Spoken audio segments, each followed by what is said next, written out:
nombre es José de Jesús Gamboa, soy colombiano exiliado en Suecia y he sido profesor universitario, hago parte del Pacto Histórico y pues también hago parte de varias plataformas en el exterior que trabajan el tema de la migración del exilio colombiano, como el Encuentro Amplio del Exilio, y también otros colectivos que trabajamos unidamente en defensa de los derechos de la migración y del exilio colombiano. Soy de origen campesino, de la zona sur de Colombia, de la zona en donde se encuentra el Valle del Río Magdalena con las estribaciones de las cordilleras oriental, y que allí ha sido una zona de intensa violencia. Por esa zona fue el corredor donde tuvieron que huir miles de campesinos en el año 64, bombardeados por inclusive la aviación norteamericana, que fue una de las primeras ocasiones donde bombardearon con napalm. Y pues todas estas comunidades de resistencia campesina huyeron hacia lo más profundo de la montaña y pasaron por nuestra región. Por lo tanto, mi familia fue víctima de todo un proceso de persecución. Mi abuelo fue asesinado por la resistencia que hizo contra el despojo de las tierras. Mi madre era una maestra rural y pues tuvimos que vivir en los primeros años de mi vida corriendo de un lado para otro, desplazándonos por la persecución y todo el intenso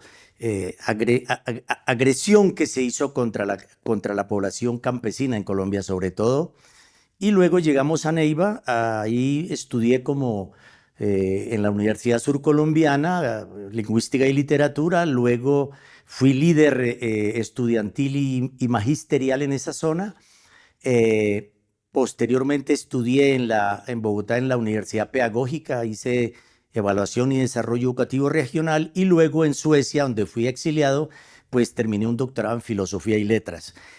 Por el ejercicio del liderazgo político, social que hicimos como maestros. En Colombia es el único país del mundo donde han sido asesinados 1.600 maestros. Había un genocidio contra el sector sindical y yo fui sobreviviente de ese genocidio, 3 intentos y logré salvar. Y luego cuando no pudieron conmigo, siguieron con mis hijos y entonces ahí sí me vi obligado a salir al exilio. Llegué a Suecia y en Suecia pues iniciamos un proceso de organizaciones de base con otra gente exiliada, y de esa manera fuimos configurando colectivos más fuertes por ejemplo, el Foro Internacional de Víctimas en el 2014. Luego impulsamos el Polo Democrático Alternativo como expresión política. Igualmente construimos el Encuentro Amplio del Exilio y el Polo Democrático Alternativo, que de hace unos años pues viene generando toda una presencia política y, como su nombre lo indica, Pacto ha recogido distintas fuerzas políticas y sociales para generar una propuesta como la actual que tenemos con el presidente Gustavo Petro y con toda una posición política a nivel internacional que ustedes la conocen, que se han encontrado con la doctora Claudia y que juntos con otros del continente latinoamericano como Lula, pues han venido planteando una posición muy interesante de la soberanía y la autodeterminación de los pueblos. Bueno, pues como yo hago parte del Pacto Histórico y hago parte de uno de los partidos constituyentes del Pacto Histórico, que fue el Polo Democrático, pues conozco la trayectoria de Gustavo, conozco la trayectoria de las fuerzas políticas y los movimientos sociales que venimos a su interior. Eh, Nos parece pues que es la primera vez que logramos en el año 2022 que el progresismo, que un sector alternativo llegara al poder, al gobierno en Colombia, no al poder, porque el poder no lo tenemos. Entonces, pues ha sido una experiencia muy interesante. Ustedes tienen que saber que fuera de Colombia estamos entre 8 o 9 millones de colombianos, más de 1 millón de refugiados políticos y gente migrada, que fue gente migrada forzadamente. Pero entonces, pues nosotros ayudamos a construir esa plataforma, hemos construido el Pacto Histórico en el exterior y por primera vez en el año 2022 logramos nombrar un representante de la diáspora colombiana a la Cámara de Representantes, porque antes siempre los tenían los sectores de derecha, que pues la única política que han implementado es la explotación y todo lo que ya conocemos. Sobre cómo lo vemos también, pues, digámoslo, al progresismo y al pacto histórico. Lo vemos como una esperanza, como un gobierno del cambio que ha intentado hacer cosas, pero ustedes ya saben que la composición en el Congreso no lo permite. La mayoría de las reformas han sido saboteadas, otras han sido desmembradas totalmente, y pues toda la persecución que se le ha hecho por parte de Estados Unidos y del gobierno norteamericano y de la Unión Europea, también inclusive aliada en ese sentido, de perseguirlo porque es alguien que se ha parado en la mitad y ha dicho: un momento, este pueblo soberano, este pueblo merece respeto, somos una nación que tenemos mucho que aportar, no queremos la guerra, queremos la paz, pero sobre todo queremos construir una alternativa política en Colombia, que haya un cambio, que empecemos un proceso de construcción y sobre todo de garantizar una vida digna al pueblo colombiano, el respeto a los derechos humanos y la paz regional. Entonces nos llama mucho la atención pues que el liderazgo que ha ejercido en la región y en el mundo, y también lo que deben también conocer ustedes es que la diáspora colombiana, el exilio colombiano, la migración colombiana, nunca nos hemos quedado quietos, hemos seguido construyendo procesos fuera, hemos acompañado los procesos de paz, estamos comprometidos con la paz porque, por ejemplo, a los exiliados, si nos expulsó la guerra, pues queremos un país en paz. Si a los migrantes forzados los expulsó el modelo económico y político, pues queremos un cambio de ese modelo económico y político. Y uno de los pilares centrales que se plantean es precisamente la revisión del modelo económico y político, una reforma política al Estado, una reforma a los partidos que ustedes saben muy bien que ha sido un control absoluto por parte de dos partidos y que en Colombia se ha ejercido hasta ahora, hasta hace un tiempo,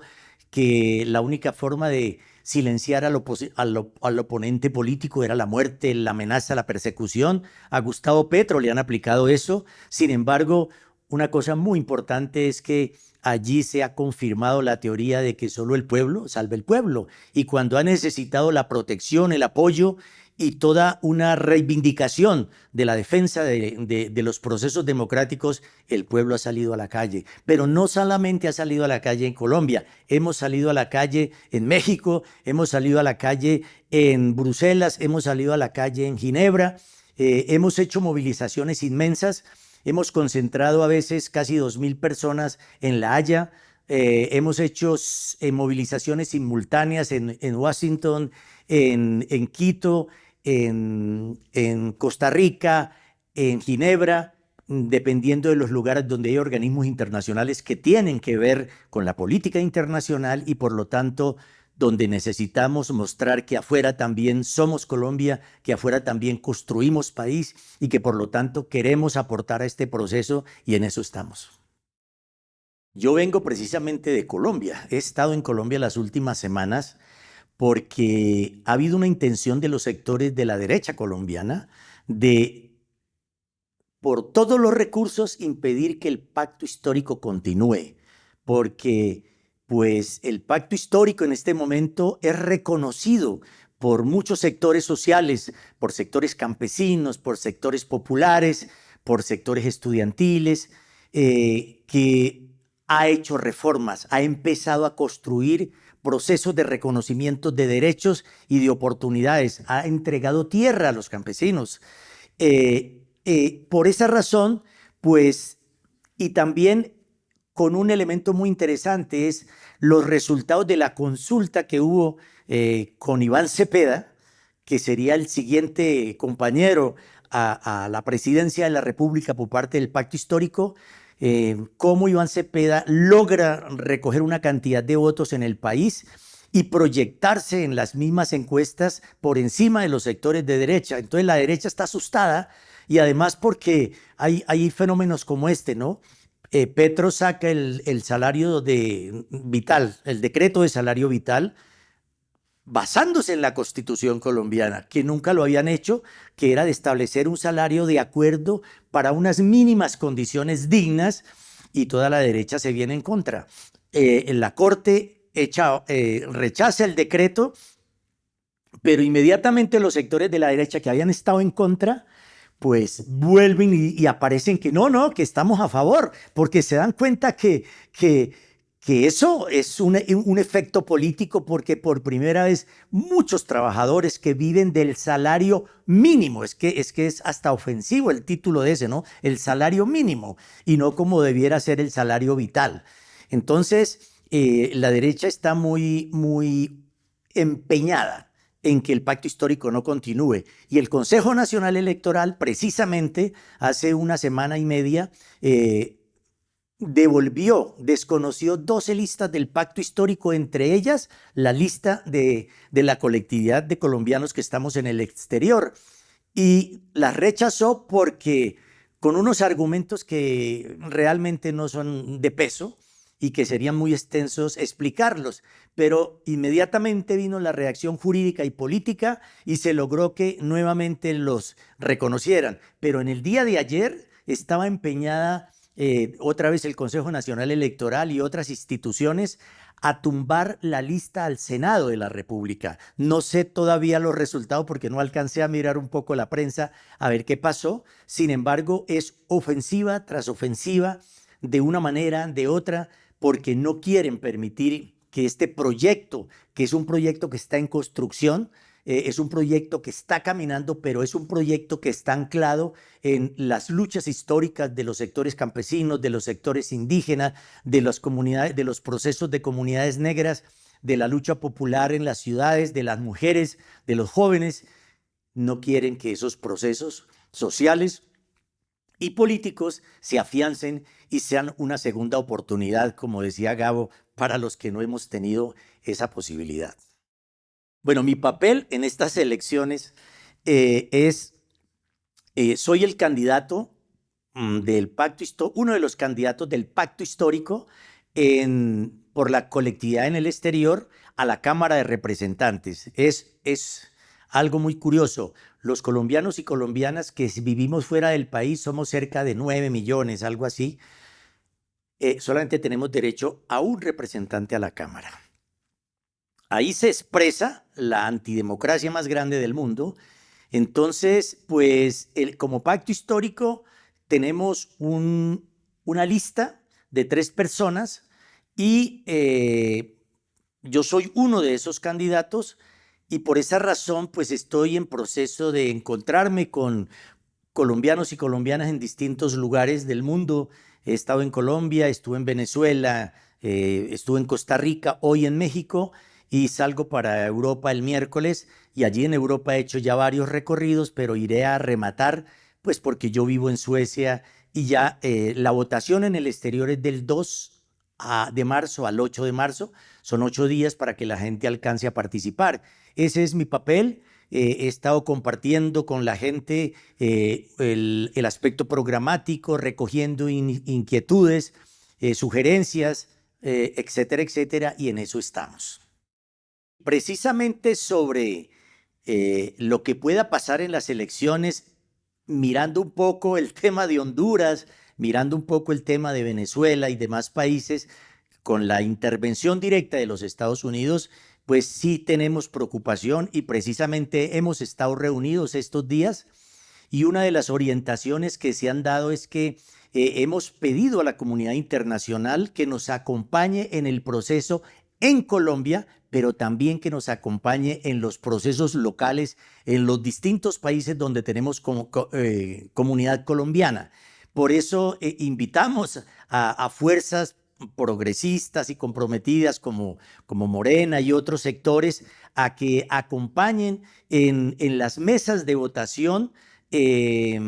pues como veedores internacionales de que no se vaya a presentar fraude, tenemos conocimiento del movimiento de dineros de organismos internacionales que se han movido hacia Colombia y hacia otros lugares para compra de funcionarios, para compra de testigos, y eso nos preocupa. Por lo tanto, no basta con difundir la política, difundir las propuestas, sacar votos, sino cuidar los votos, contar los votos y asegurarnos que esos votos, que son la expresión de la voluntad popular, puedan ser contados y, sobre todo, saber exactamente quiénes y cuánto y dónde apoyan el pacto histórico. Quiero recordar que en las elecciones pasadas 700.000 votos estuvieron perdidos y se necesitaron 8 días para que a través de pesquisas y un sistema de investigación muy profundo se lograran detectar dónde se habían ocultado, quiénes los tenían y al final sumaron para ese triunfo que logramos con Gustavo Petro. Sobre ese tema de todos los enemigos, digámoslo así, que tiene que enfrentar el pacto histórico, todos los obstáculos que se les están presentando desde distintos ángulos de la política, pues hay un aspecto contundente. Es que los resultados del gobierno, del cambio de este primer gobierno, del pacto histórico, a nivel económico, pues son evidentes. Todos los pronósticos de que iba a ser un fracaso, de que se iba a quebrar el país, la economía tiene unos buenos índices, el desempleo ha bajado, ¿sí? El precio del dólar también, o sea, todos los indicadores económicos muestran cómo ha sido un manejo eficiente de la economía. Y por lo tanto, pues, ¿cómo no iba a ser un manejo eficiente de la economía si venía apoyado por toda una agenda, investigaciones, aportes de centros de investigación, de corrientes de pensamiento, de los sectores populares que han estudiado el país, que conocen los problemas y que aportan en la construcción de soluciones? Eso es un elemento. Y el otro, pues el que tú mismo señalabas, ¿no? En el sentido de que el pueblo viene acompañando este proceso. ¿Y por qué lo viene acompañando? Porque ve cambios directos, ve efectos, ve que por primera vez lo han tenido en cuenta, que lo están escuchando, que le están aportando créditos para los pequeños emprendimientos. Y pues eso no se ha presentado antes, ¿no? No se ha presentado. Ha habido problemas, lógicamente, porque es la primera vez que un gobierno del cambio asume. Se han presentado algunas dificultades y tenemos que reconocerlos autocríticamente para corregirlos, para mejorarlos, para avanzar y para no volverlos a repetir. Pero en términos generales hay un balance positivo y eso es lo que ve el pueblo. Y la comunidad internacional también, por la actitud que ha tenido Petro de plantar cara inclusive a Trump y de decirle, un momento, usted tiene que respetar al país. Ha condenado el genocidio contra Palestina, ha condenado todas las agresiones que se han cometido contra otros países de América Latina. Por lo tanto, es consecuente con lo que se plantea desde la CELAC, desde UNASUR, desde todos los procesos de integración política de América Latina, y pues seguimos en esa tarea de construir, fortalecer procesos, pero sobre todo evitar que el mundo vaya hacia un conflicto bélico y también que nuestra amada tierra vaya a un camino sin retorno, porque por eso planteamos la justicia social y la justicia ambiental como una aspiración de los pueblos y como un horizonte claro en la construcción de un mañana para todas las juventudes, para los adultos y para la humanidad entera.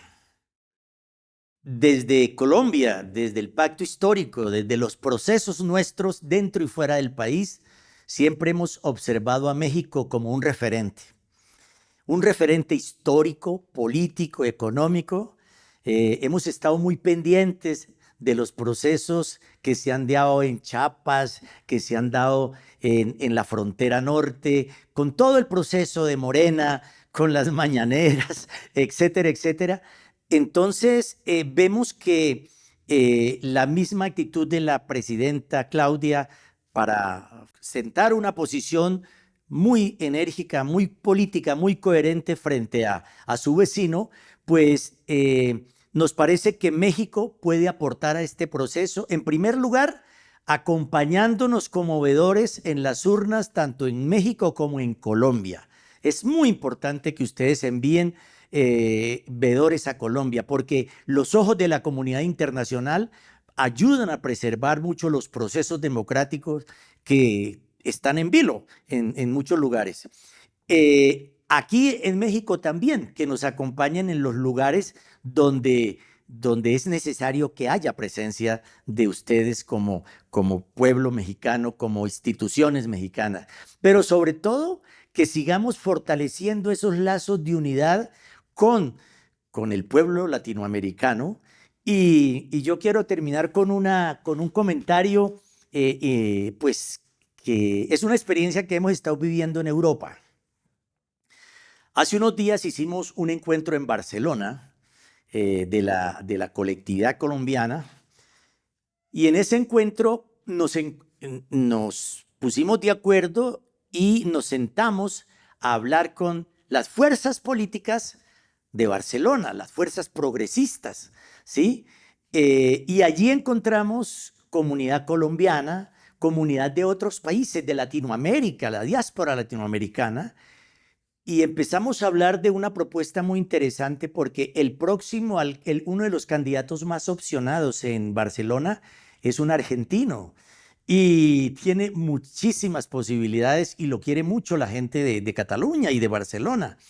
Entonces, hemos empezado a hablar de unas ciudadanías interculturales, de unas ciudadanías universales. Si tenemos un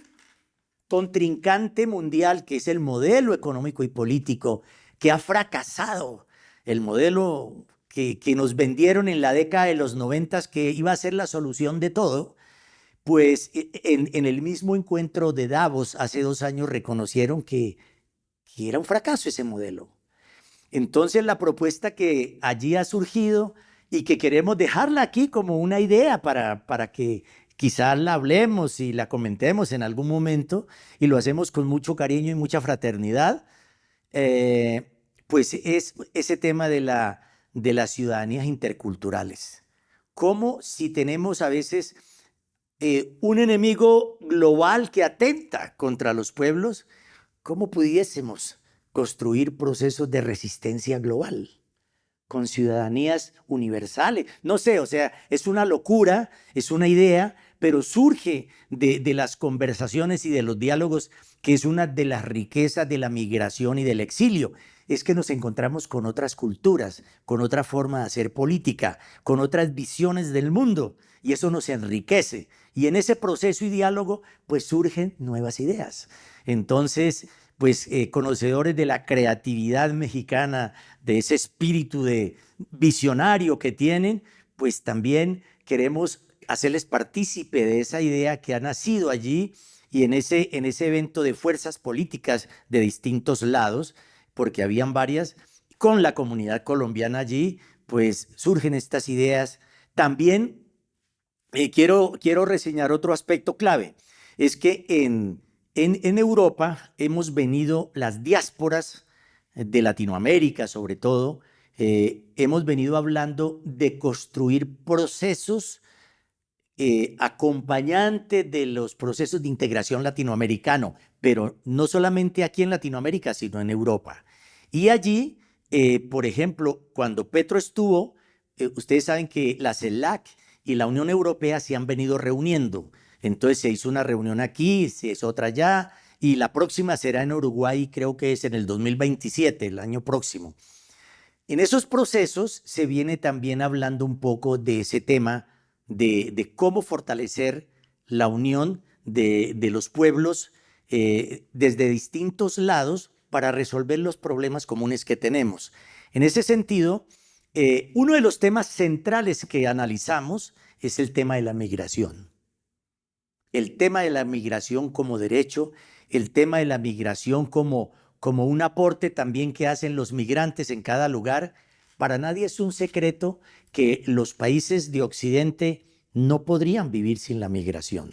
Nos necesitan para producir la riqueza, nos necesitan para inclusive el tema de natalidad, el tema demográfico,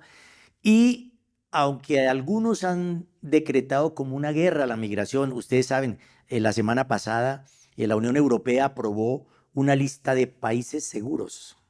y ahí incluye a Colombia.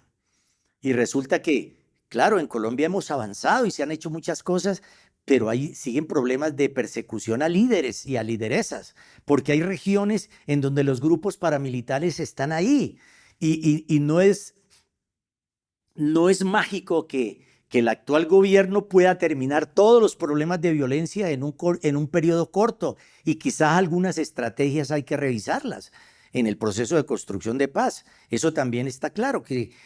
Entonces, lo que se está planteando es cómo construir, cómo fortalecer, por ejemplo, los procesos de paz regionales desde los pueblos, no solamente desde las instituciones de los gobiernos. Y esa es otra tarea que venimos construyendo, un hermanamiento de los pueblos a la par de que los gobiernos pues hacen lo que tienen que hacer, pero los procesos sociales y políticos también nos sentamos, hablamos y hacemos propuestas. Mi nombre es José de Jesús Gamboa